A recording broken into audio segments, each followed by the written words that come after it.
Dire amen ensemble. Amen. Ce matin, mon thème, c'est briser la stérilité spirituelle et porter du fruit en 2020. Briser la stérilité spirituelle et porter du fruit en 2020. Et Dieu a vraiment parlé à mon cœur par rapport à ce thème. On peut lire dans Jean 15.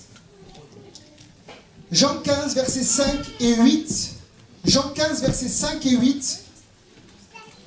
Il est écrit là, c'est Jésus qui parle. Je suis le cep, vous êtes les sarments. Celui qui demeure en moi et en qui je demeure porte beaucoup de fruits, car sans moi, vous ne pouvez rien faire. Dis aussi amen à cela. Amen. Si vous portez, verset 8, beaucoup de fruits, c'est ainsi que mon Père sera glorifié et que vous serez mes disciples. Et le verset 16, ce n'est pas vous, Jean 15, 16, qui m'avez choisi, mais je vous ai choisi, dit Jésus. Je vous ai établi afin que vous alliez et que vous portiez du fruit et que votre fruit demeure, afin que ce que vous demanderez au Père en mon nom, il vous le donne. Amen. Amen. Ces textes nous parlent de porter du fruit. Jésus dit qu'il nous a établis, il nous a choisis, il t'a choisi ce matin avec un but spécifique, c'est que tu puisses porter du fruit. Le texte qu'on a lu ensemble dit également que le fruit que tu vas porter va glorifier le Père. Et que si tu demeures en lui en 2020, tu vas alors porter beaucoup de fruits. Dieu aussi amen à cela. On peut lire donc Colossiens également. J'aime beaucoup l'épître aux Colossiens. Colossiens 1, versets 6 et 10. Où l'apôtre Paul dira: il est au milieu de vous et dans le monde entier, et il porte des fruits. Et il va grandissant comme c'est aussi le cas parmi vous depuis le jour où vous avez entendu et connu la grâce de Dieu conformément à la vérité. Verset 10. Pour marcher d'une manière digne du Seigneur et lui être entièrement agréable, portant des fruits en toutes sortes de bonheur et croissant par la connaissance de Dieu. Amen. Paul dirait également à cette église de Colosse, une église mature dans le Nouveau Testament. Vous avez deux églises matures, l'église d'Éphèse et l'église de Colosse, qu'elle est appelée à porter du fruit en toutes sortes de bonnes œuvres et grandir dans la connaissance de Dieu. Et je crois que c'est mes vœux pour vous cette année, que vous puissiez porter du fruit. La Bible déclare, et Jésus dit que si nous portons du fruit, il va encore nous émonder pour que nous puissions porter encore davantage de fruits. Dis amen à cela. Mais la volonté de Dieu, c'est que tu puisses porter du fruit. Il n'y a pas pire pour un vigneron que d'arriver dans une vigne et de voir que le fruit n'est pas présent, de voir qu'à la fin de la saison, il n'y a aucune bouteille de vin qui va sortir. C'est une offense, mon frère, ma soeur, ce matin. Si Jésus t'a établi, c'est pour porter du fruit dans sa maison. Alléluia. Alors ce matin, mon premier point, briser la stérilité spirituelle et porter du fruit. Je te pose une question en début d'année. Est-ce que ce matin, si tu fais le bilan de ta vie, tu peux dire je porte du fruit ce matin? Qui peut honnêtement faire un examen de son cœur? On est en début d'année et dire ma vie porte du fruit pour le Seigneur. Si tu arrives au mois de janvier l'année prochaine ou le 31 décembre 2020 et tu fais le constat de ta vie et tu dis Seigneur, on est le 31 janvier 2020, je n'ai pas porté de fruits dans la maison de mon Père en 2020, c'est déjà trop tard, on est le 12 janvier.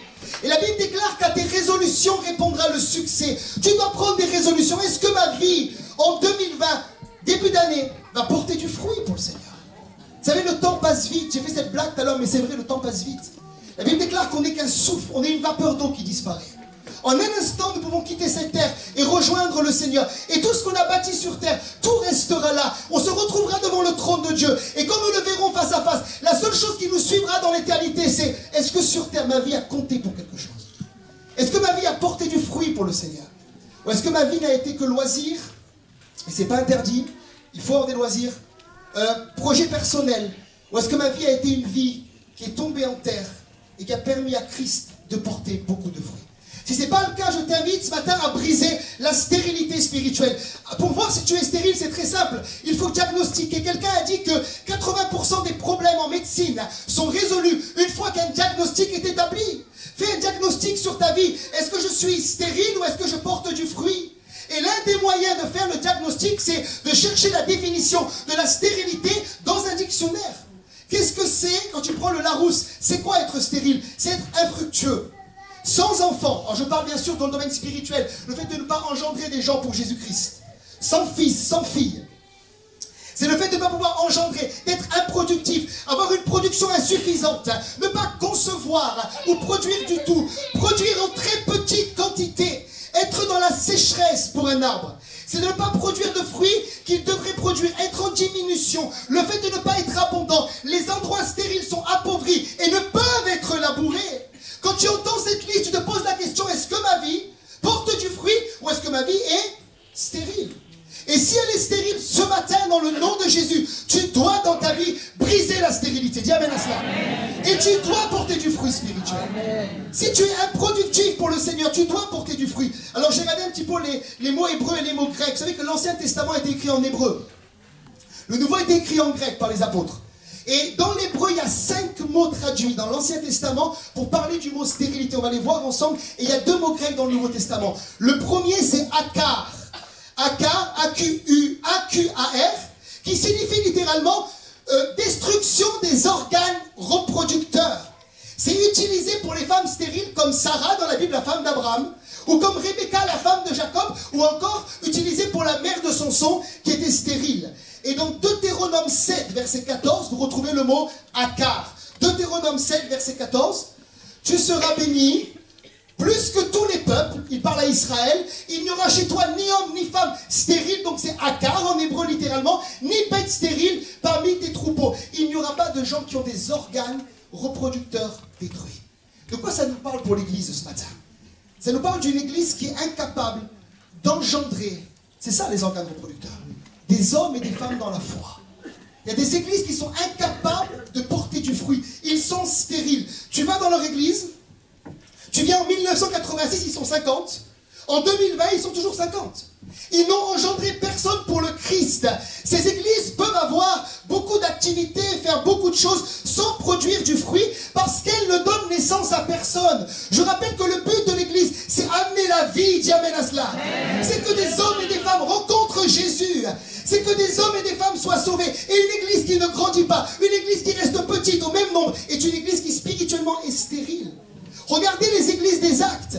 Ils démarrent avec 3000, 5000, et ça continue, la croissance ne s'arrête pas. Ce sont des églises qui portent du fruit. Est-ce que tu m'entends, église de Bon Soleil, ce matin? Si tu es akar, il faut briser akar dans ta vie. Dis amen à cela. Le deuxième mot, c'est shakol en hébreu. Ça signifie faire des fausses couches, ou avorter, ou perdre ses enfants, simplement. Lévitique 26, verset 22, dans l'hébreu. J'enverrai, il est dit, j'enverrai contre vous les animaux des champs qui vous priveront de vos enfants. Littéralement dans la Bible, c'est le mot shakol, stérilité. Qui détruiront votre bétail, qui vous réduiront un petit nombre et vos chemins seront déserts. Qu'est-ce que c'est littéralement shakol pour nous? C'est des avortements. C'est une église qui n'est pas capable de garder ses membres. Il y a des églises qui ne grandissent pas parce qu'ils font des fausses couches spirituelles. Ça veut dire qu'ils ne portent pas de fruits. Tout ce que le Seigneur leur donne, ils sont incapables de le garder. Il y a comme des fausses couches. Il y a des gens que tu baptises en début d'année, à la fin de l'année tu reviens, ils ne sont plus là. Il y a eu du shakol. Il y a eu comme une stérilité spirituelle. J'aimerais dire qu'une église vivante, une église qui porte du fruit, est une église qui doit soutenir une croissance. Dis amen à cela. Nous prions pour que les gens viennent. Mais nous prions pour que les gens restent au nom de Jésus. Et nous prions pour que les gens soient sauvés. Tous les jours, pratiquement, je prie. Seigneur, les gens que tu nous envoies, nous voulons les garder. Nous ne voulons pas de shakol. Nous ne voulons pas les perdre. Personne ne sera perdu. Parce que tu as dit que nul ne sera ravi de ta main. Dis amen à cela. Et si dans l'église il y a shakol, il faut briser shakol au nom de Jésus. Il faut que l'église garde ses membres. Voilà pourquoi nous faisons des formations bibliques. Ils étaient 8 personnes hier à la formation avec mon frère Roland. 8 personnes en préparation au baptême. Nous voulons approfondir les connaissances bibliques pour ne pas avorter les personnes que Dieu nous donne. Dis amen à cela. Troisième mot hébreu, c'est Mélécha. Mélécha dans l'hébreu, qui signifie terre salée ou terre stérile ou absence de produits et de vie. Vous trouvez dans Jérémie 17, verset 6. Il est comme un misérable dans le désert. Il ne voit point arriver le bonheur. Il habite dans les lieux brûlés du désert. Une terre salée et sans habitants. Et une terre salée, c'est Mélécha dans l'hébreu. Ça parle de stérilité. Ça nous parle, écoutez-moi bien, d'une église. Est-ce que vous me suivez toujours ce matin? Qui investit dans ses membres, qui fait venir des orateurs comme nous faisons venir du monde entier, qui parle du Seigneur, qui fait des formations bibliques, où nous prions pour les membres, où les pasteurs se déplacent toute la journée pour visiter les membres, pour qu'ils puissent un jour porter du fruit, et il n'y a aucun retour sur investissement. C'est comme si la terre, écoutez bien, c'est comme si la terre était stérile, elle ne produit pas de fruits. Tu as beau prêcher, les années passent, les prophètes viennent, les apôtres viennent, les ministères viennent, tu fais des études bibliques, tu fais des semaines intensives de jeûne et prière, et les membres ne portent toujours pas de fruits. C'est une forme de stérilité qu'en 2020 nous voulons briser. Elle s'appelle Mélécha. Dis amen à cela. Et on voit que dans l'écriture, Jésus se met en colère. Il arrive dans Luc chapitre 13 devant un figuier. Le figuier, c'est l'image du croyant dans la Bible. Et il dit, depuis combien de temps ce figuier est là? Le vigneron va dire à Jésus, il est là depuis 3 ans. Jésus dit, où sont les fruits? Ça veut dire que normalement, un chrétien, au bout de 3 ans de conversion, devrait commencer à porter du fruit. Jésus est en colère, il dit, coupez le figuier. Et le vigneron dit, non, on va creuser autour. Laisse encore une année, on va mettre du fumier, qui est l'image de la parole. Et attendre que cet arbre porte du fruit. Ce n'est pas normal quand tes prédicateurs investissent dans leurs membres pour qu'ils portent du fruit pour le Seigneur et qu'il n'y a aucun retour sur l'investissement et le temps. Sia, c'est un autre mot hébreu qui signifie terre desséchée, sécheresse ou désert dans l'hébreu. Ésaïe 41, verset 18.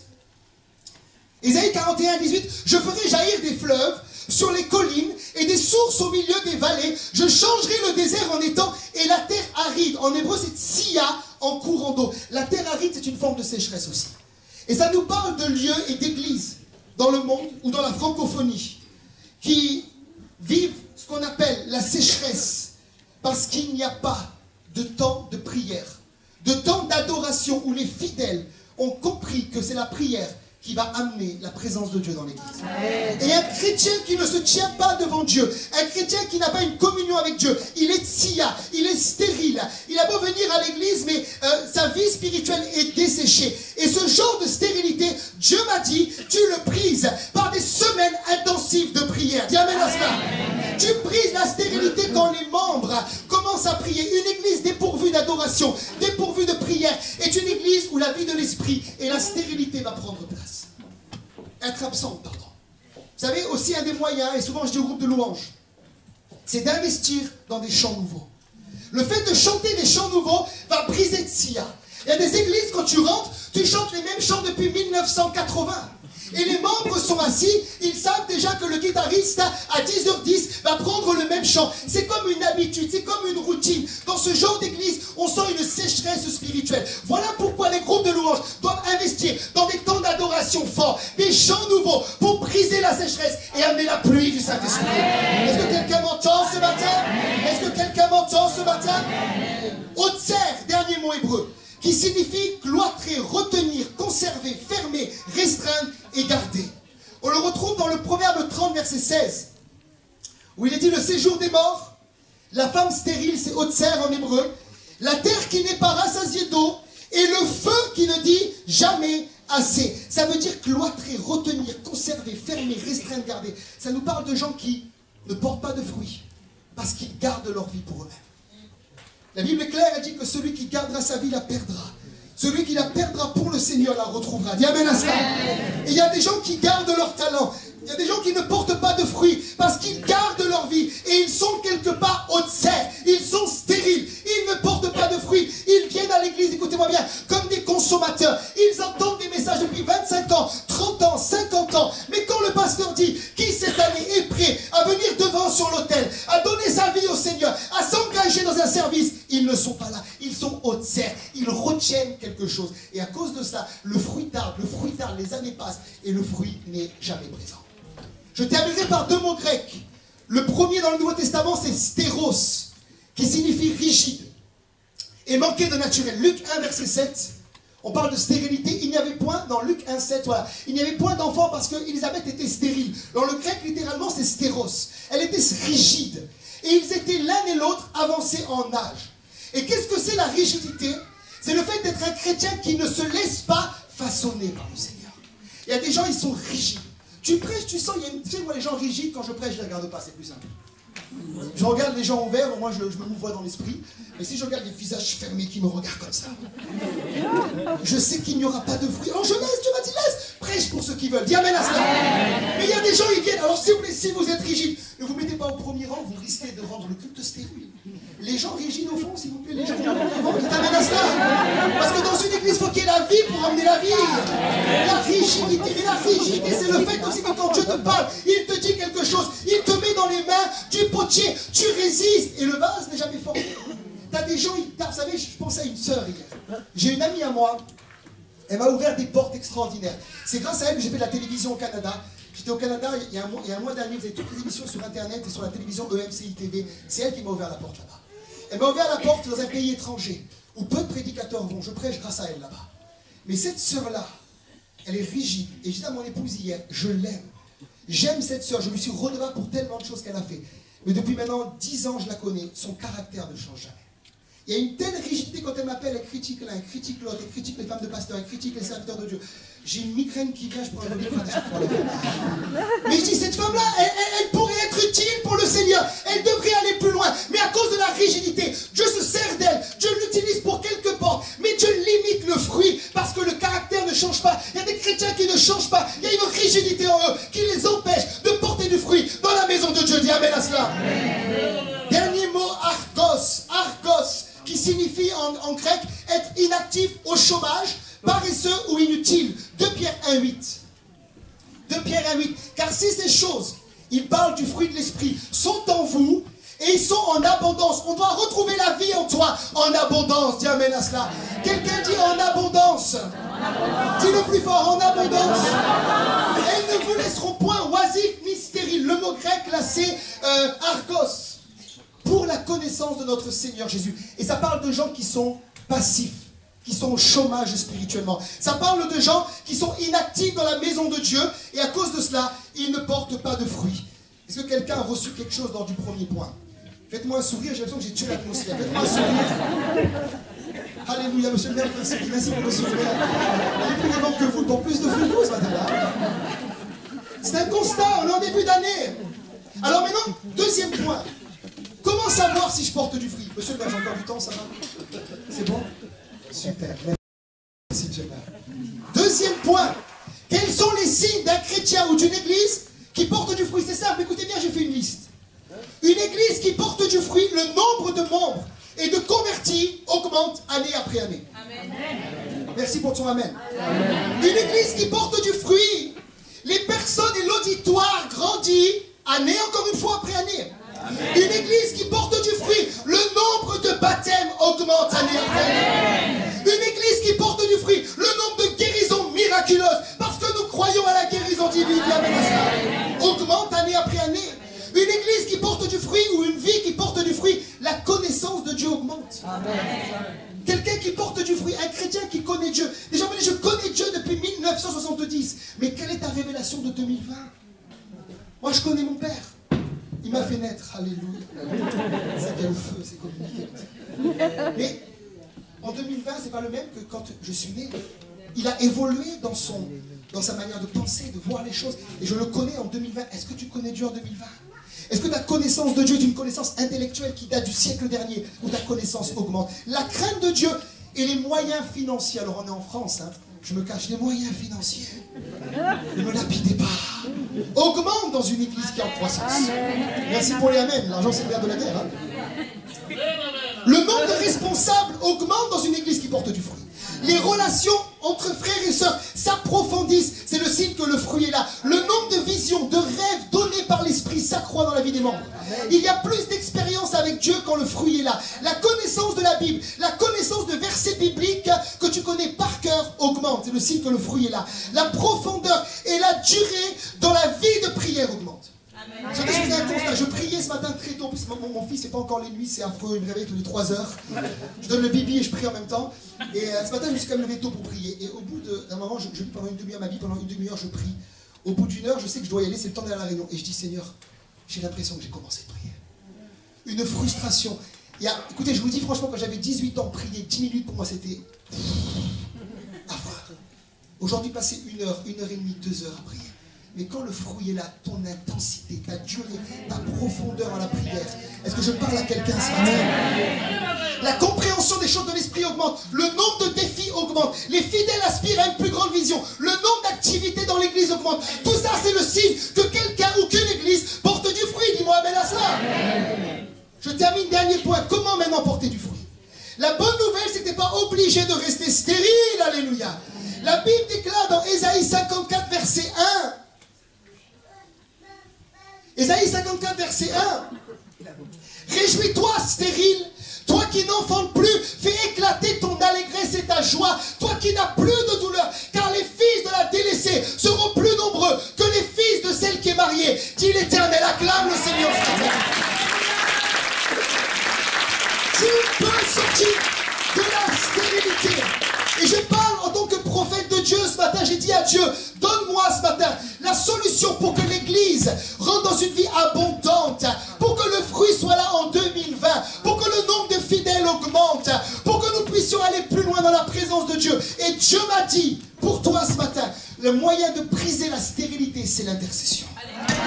C'est la vie de prière, dis amen à cela. C'est la vie de louange. C'est la vie d'adoration. C'est le temps que tu passes dans la présence de Dieu. Ça brise la rigidité. Ça brise la stérilité. Voilà pourquoi en 2020, il est où Wilder? Il est où Wilder? Mets-toi ici, je te présenterai après. On va démarrer un groupe d'intercession. Tous ceux qui sentent dans leur cœur qu'en 2020, ils doivent prier. Et prier plus. Vous irez voir Wilder. On va former un groupe d'intercession. On va augmenter nos semaines de prière. Dimanche prochain, en jeûne et on prie. On veut briser la stérilité. On veut passer du temps dans la louange, dans l'adoration. Mardi soir, Dieu nous a visités. Nous croyons que la présence de Dieu est le moyen pour briser la stérilité. Et je termine en donnant quelques exemples bibliques de personnes qui ont brisé dans leur vie la stérilité par la prière. L'exemple de Anne.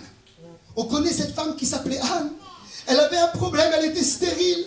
Elle ne pouvait pas enfanter. La Bible dit que Pénina, l'épouse de son mari, l'autre épouse, l'a mortifiée. Elle se rendait à Silo, au tabernacle. Il n'y avait pas encore de temple à l'époque à Jérusalem. Et la Bible dit qu'elle priait dans son cœur. Elle priait dans 1 Samuel 1, versets 13 et 15. Anne parlait dans son cœur et ne faisait que remuer les lèvres. Mais on n'entendait point sa voix. Élie pensa qu'elle était ivre. On n'est pas ivre ce matin, juste on est rempli du Saint-Esprit. Anne répondit, non mon Seigneur, je suis une femme qui souffre en son cœur, parce qu'elle était stérile. La stérilité doit te faire souffrir ce matin. Il faut que tu sortes de cela. Et je n'ai bu ni vin, ni boisson enivrante, mais je répands mon âme devant l'Éternel. Elle était en train de prier. Écoutez bien, la stérilité va être brisée. Puisque la Bible dit que le prophète va lui dire, tu vas enfanter un enfant. Elle va enfanter un prophète qui s'appelait Samuel, qui va oindre le premier roi en Israël. Une femme a brisé la stérilité par sa vie de prière. Amen. Si l'Église prie plus, elle va briser la stérilité. Amen. La vie également de Jacob. Genèse 32, verset 24. Jacob demeura seul. Vous savez, la prière, c'est être seul. Les gens ne veulent pas prier parce qu'ils ne veulent pas être seuls. Ils veulent toujours être applaudis. Mais quand tu es seul dans ton bureau, tu passes du temps à genoux, à prier pour les perdus, à prier pour le réveil, à prier pour la nation, à prier pour les autorités de la ville, que Dieu les bénisse. Amen. Tu es seul, mais Dieu te voit. Amen. Alors un homme lutta avec lui jusqu'au lever de l'aurore. Ça nous parle de la veillée de prière. Cet homme a prié, écoutez-moi bien, Jacob, il a prié. La Bible dit que Jacob en hébreu veut dire voleur, usurpateur. C'était un voleur, il avait une vie de péché, il avait une vie de débauche, il avait une mauvaise vie. Et ce soir-là, il va lutter avec l'ange de l'Éternel, il va lutter avec Dieu. La Bible dit que l'ange va frapper à l'emboîture de la hanche et l'ange va le bénir en lui donnant un nom nouveau qui va s'appeler Israël. Dis amen à cela. Et quand tu pries en Israël, on dit aujourd'hui à Jérusalem, et le Dieu d'Abraham, le Dieu d'Isaac et le Dieu de Jacob. Cet homme a brisé la stérilité dans une nuit de prière. Oh, que quelqu'un fasse une nuit de prière, quelqu'un dit amen à cela. Que quelqu'un n'ait pas peur de faire une nuit de prière. On va la faire ensemble au nom de Jésus. 1 Roi 18, verset 41-46. J'ai encore 3 exemples. Élie dit à Akab, mange et bois. Regardez bien la parole du prophète. Il ne voit rien, mais il sait dans l'esprit parce qu'il prie. Il sait que quelque chose arrive, car il se fait un bruit dans l'esprit, il y a des bruits dans l'esprit, qui annoncent la pluie. Akab monta pour manger, pour boire, il a cru le prophète. Mais Élie monta au sommet du Carmel. Pendant que les gens mangent, les intercesseurs prient, et se penchant contre terre, il mit son visage entre ses genoux. Excusez-moi, mais je vous montre l'exemple. Il fait comme ça. Ça, c'est l'image de l'intercession. C'est l'image de quelqu'un qui plie les genoux devant Dieu. Il dit à son serviteur, monte, regarde du côté de la mer. Il a reçu une parole prophétique, le serviteur monta. Il regarda et dit, il n'y a rien. Et il dit 7 fois, retourne. À la 7e fois, il dit, voici un petit nuage qui s'élève de la mer et qui est comme la paume de la main d'un homme. Élie dit, monte et dit à Akab, attelle et descend, afin que la pluie ne t'arrête pas. Un peu d'instant, le ciel s'obscurcit. Les nuages, le vent s'établit. Il eut une forte pluie. Akab monta sur son char et partit. Il partit pour Jezreel. La main de l'Éternel fut sur Élie, qui se saignit les reins et courut devant Akab jusqu'à l'entrée de Jezreel. Écoutez-moi bien, un homme qui a brisé la stérilité sur toute une nation. Il ne pleuvait plus en Israël depuis 3 ans et 6 mois. 3 ans et 6 mois sans pluie. Est-ce que depuis 3 ans et 6 mois, Dieu t'a plus parlé? Est-ce que depuis 3 ans et 6 mois, tu n'as plus vécu une guérison dans ton corps? Est-ce que depuis 3 ans et 6 mois, tu n'as pas imposé les mains à un malade et tu l'as vu guéri? Est-ce que depuis 3 ans et 6 mois, tu n'as plus prophétisé lors d'un culte le dimanche matin? Est-ce que depuis 3 ans et 6 mois, ta vie de prière est comme une terre desséchée? Cet homme a brisé la stérilité par la prière. Il s'est mis à genoux, il a intercédé, il a vu un nuage venir. 5 fois, le prophète a amené le serviteur à retourner. Et la 5e fois, il eut des ténèbres. La pluie est descendue et la pluie est venue sur Israël. Oh, je prophétise ce matin, par la prière, Seigneur, par les intercesseurs que tu lèves, la pluie va venir dans cette église. Amen. Que tous ceux qui le croient disent Amen ce matin. Je termine, Exode 17, je pourrais prêcher 2 heures, mais je vais m'arrêter bientôt.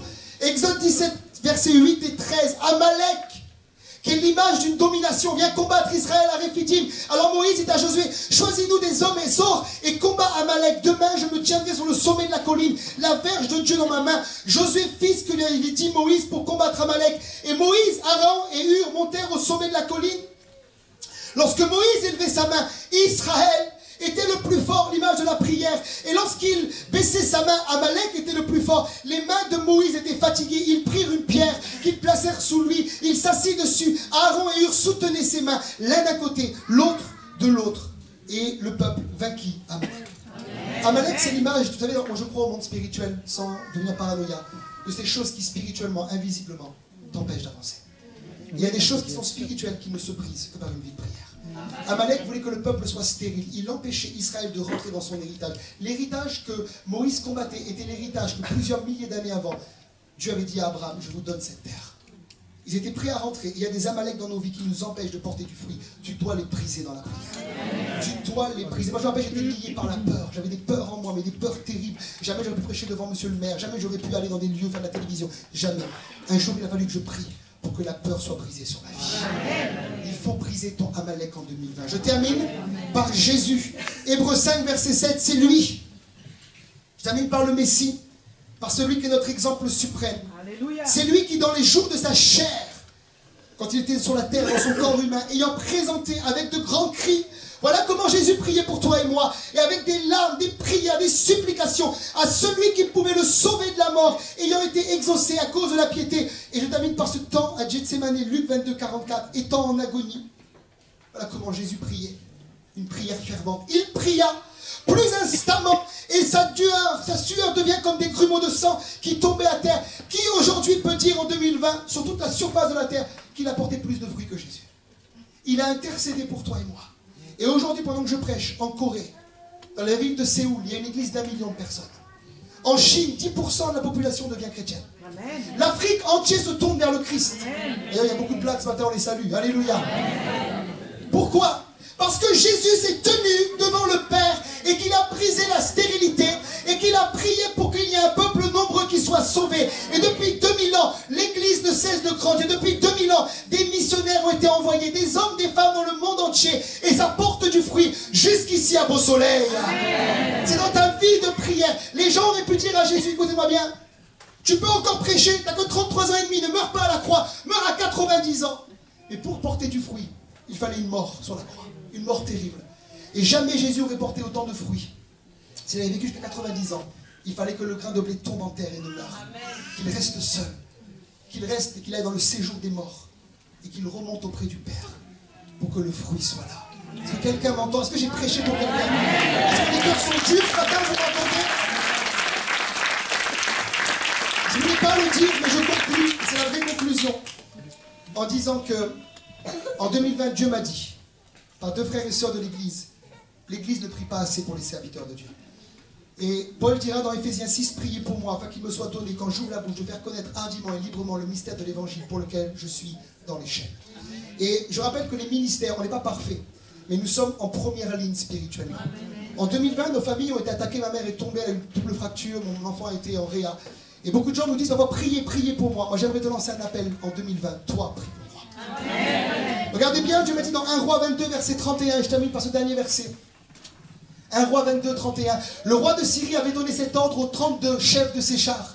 Vous n'attaquerez ni petit dans le peuple, ni grand, et vous attaquerez seulement le roi d'Israël. Quand Satan vient pour bombarder, il bombarde en premier les ministères.